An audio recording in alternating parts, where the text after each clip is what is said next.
Jokowi pilih menteri itu topik kita malam hari ini. Saya ingin ke Mbak Eva, politikus PDI Perjuangan. Saya menempatkan Anda dengan dua topi, Mbak. Sebagai politikus PDI Perjuangan, partai Jokowi tentunya, dan juga nama yang sering kali muncul. Kalau ada setiap daftar bocoran calon menteri pasti ada nama Mbak Eva. Jadi sudah dipanggil juga kah? Atau bahkan sudah diberitahu jadi menteri apa atau seperti apa kalau Mbak Eva ini? Kalau ketemu itu sering, tapi nggak pernah diajak ngomong tentang kabinet dulu. Saya ini tidak pernah. Nggak pernah. Karena memang pintu di PDIP kan lewat Bu Mega ya, Ketua Umum, dan bahkan saya juga merasa tersanjung juga sih, karena Bu Mega merespon usulan-usulan yang diajukan oleh para relawan sebetulnya.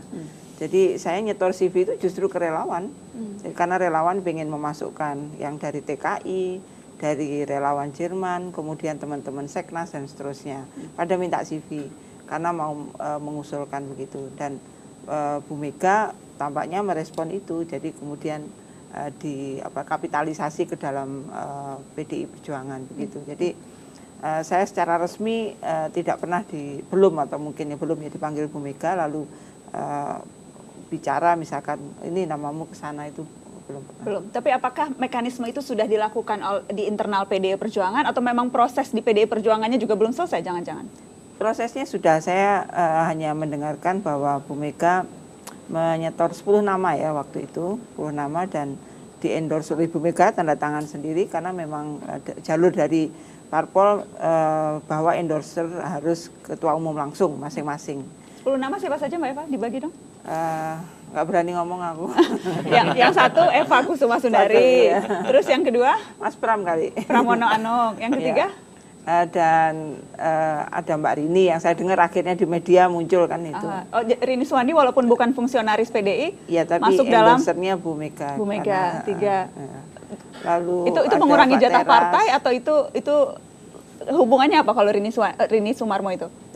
Saya melihatnya karena ini privilege-nya Bu Mega ya untuk mengajukan siapa-siapa ke dalam kabinet, ya saya menganggapnya mungkin kuotanya punya PDI Perjuangan. Kuota.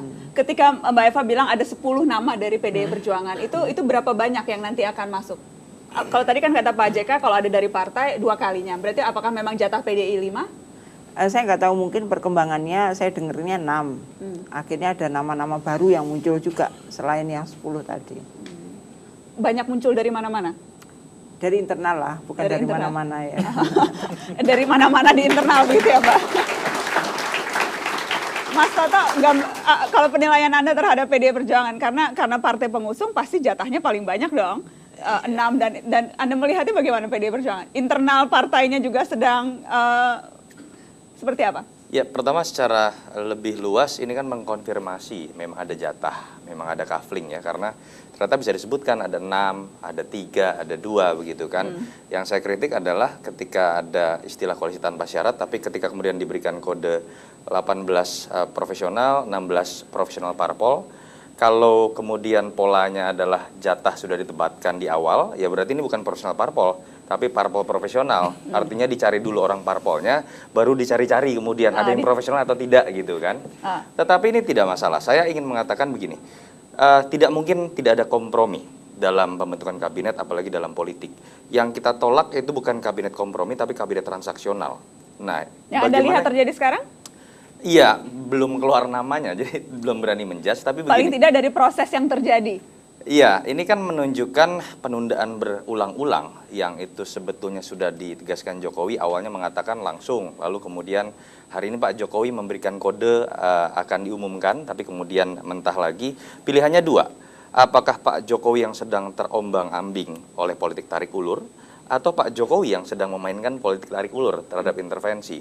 Kalau kita lihat indikator dan ingin berpikir positif, ketika ada indikator yang sifatnya objektif dan netral bernama PPATK dan KPK, dan seketika itu kemudian diundur, saya harus mengatakan kita harus berpikir positif. Pak Jokowi yang sepertinya sedang memainkan politik tarik ulur, jadi yang sedang pusing kepala saat ini mungkin bukan Pak Jokowi JK, para ketua umum partai, mungkin loh Mas Romi. Gitu ya. Bagaimana Mas Romi? Anda Sebenarnya membacanya? bukan soal pusing-memusingkan ya. Karena pada dasarnya kan kita ingin menghadirkan satu pemerintahan yang kuat dan bersih begitu. Karena problem kita dewasa ini yang menjadikan Indonesia itu di mata radar investasi dunia tidak terlalu bagus kan persoalan itu begitu. Tidak ada clean governance di Indonesia. Karena itu kalau kemudian niat baik Presiden untuk menyampaikan ini melalui PPATK dan KPK itu terlaksana, maka kita harus mendukung sepenuhnya. Dan bagi kita di partai politik, sekali lagi bahwa kita tidak ingin membebani dan menyandra ruang politik Presiden untuk kemudian terikat kepada apa yang kita ajukan. Karena itu bagi P3 sendiri, kita akan menunggu proses apa yang tadi dikatakan kita cukup terlambat, begitu ya, meskipun sebelum tanggal 20, tetapi kita menunggu kompetensi apa sebenarnya, atau portofolio apa yang sebenarnya akan diberikan kepada P3 yang memang dalam pertemuan dengan Pak Jokowi pekan lalu, kami disampaikan bahwa justru P3 lah yang sebenarnya terucap langsung secara terbuka, sudah pasti ada di kabinet, begitu.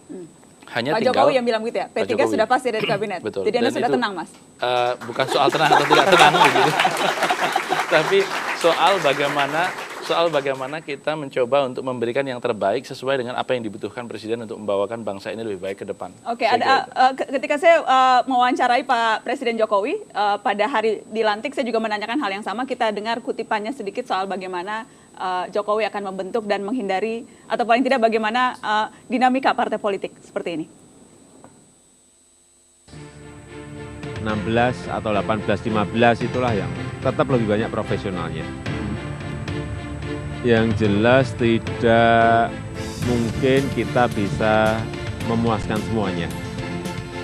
Pasti ada yang komplain, pasti ada yang juga pro, ada yang kontra, tetapi yang jelas saya ingin membangun sebuah kabinet bekerja, kabinet yang bekerja, kabinet yang mau turun ke lapangan, kabinet yang mau mendekat dengan rakyat, kabinet yang mau mendekat dengan permasalahan-permasalahan dan problem-problem yang ada. Tidak bisa memuaskan semuanya, tetapi apakah Anda akan berusaha keras memuaskan partai politik?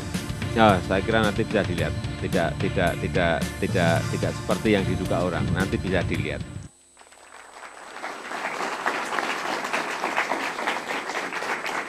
Mas Yudi, posisi Anda politisi dari Partai Hanura, tadi Pak Jokowi katakan tidak akan berusaha, bukan partai politik yang akan berusaha dipuaskan.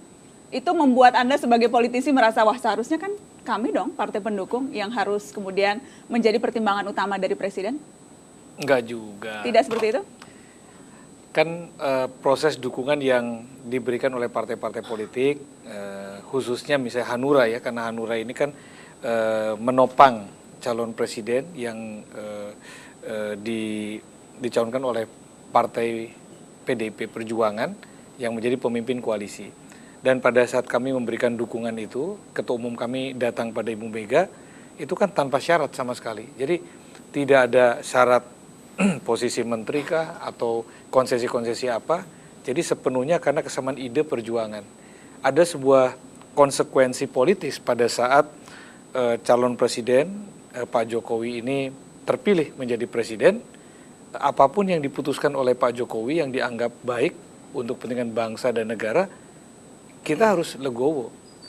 Namun kita juga bersyukur ternyata Pak Jokowi mengajak partai-partai politik termasuk Hanura untuk mengusulkan nama-nama di dalam kabinetnya.